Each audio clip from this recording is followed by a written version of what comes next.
Tradisi Fahumbo Batu berasal dari suku Nias. Suku Nias berasal dari Pulau Nias yang terletak di sebelah barat Pulau Sumatera. Lompat batu atau yang dikenal dengan Fahumbo Batu merupakan ciri khas masyarakat Nias. Tradisi melompat batu dilakukan oleh kaum laki-laki, khususnya pemuda. Mereka harus melompati susunan batu setinggi 2 meter dengan ketebalan 40 cm. Tradisi ini bertujuan untuk menunjukkan kekuatan dan ketangkasan para pemuda yang melakukannya. Atraksi Fahumbo Batu tidak hanya memberikan kebanggaan bagi seorang pemuda Nias, tetapi juga untuk keluarga mereka. Keluarga yang anaknya telah berhasil dalam Fahumbo Batu akan mengadakan pesta dengan menyembelih beberapa ekor ternak.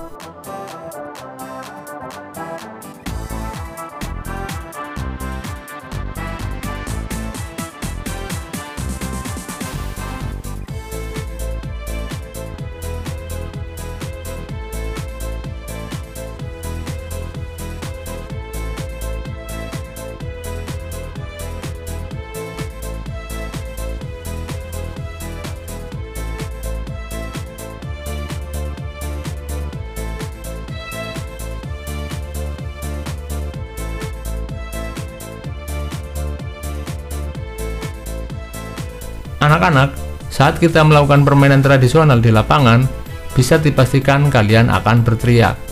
Semakin banyak yang berteriak, maka banyak pula suara yang kita dengar. Kalian juga pasti pernah bicara, bahkan berteriak di dalam ruangan. Lalu, apa perbedaan yang terjadi? Simaklah tayangan berikut ini. Kita bisa menemui gendang di banyak wilayah di Indonesia. Pernahkah kamu memperhatikan bagaimana bunyi pada gendang? Gendang dapat berbunyi jika kulit gendang dipukul. Saat dipukul, kulit gendang bergetar. Getaran ini menghasilkan bunyi. Bunyi tersebut masuk ke sebuah rongga yang terdapat di bawah kulit. Bentuk rongga mempengaruhi bunyi yang dihasilkan. Makin kecil dan makin panjang rongga pada gendang, makin nyaring bunyi yang dihasilkan. Pemantulan dan penyerapan bunyi. Bunyi dapat dipantulkan dan diserap. Pemantulan bunyi. Sebuah kelereng yang kita lempar ke dinding yang keras akan mengalami pemantulan. Demikian juga dengan bunyi. Bunyi juga dapat memantul jika dalam perambatannya dihalangi oleh benda yang permukaannya keras seperti kayu, kaca, dinding, atau besi. Penyerapan bunyi. Bunyi juga dapat diserap. Benda-benda yang dapat menyerap bunyi adalah benda yang permukaannya lunak. Benda yang demikian disebut peredam bunyi. Misalnya karpet, goni, kertas, kain, busa, dan wol. Benda-benda tersebut dapat digunakan untuk mencegah terjadinya gaung atau keredam.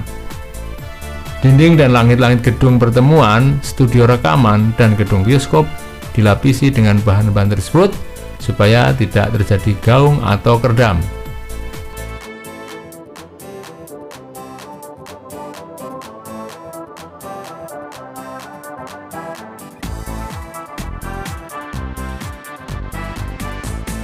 Macam-macam bunyi pantul.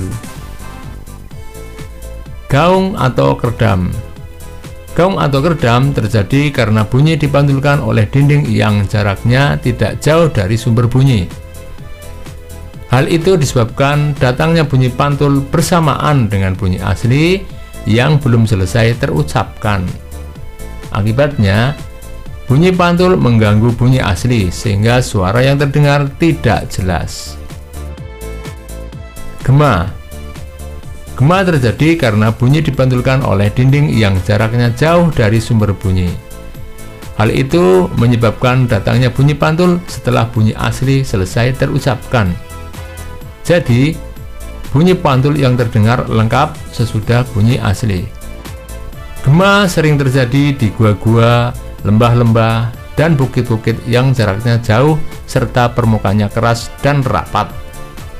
Selain itu, gema juga dapat dipergunakan untuk mengukur kedalaman jurang atau gua.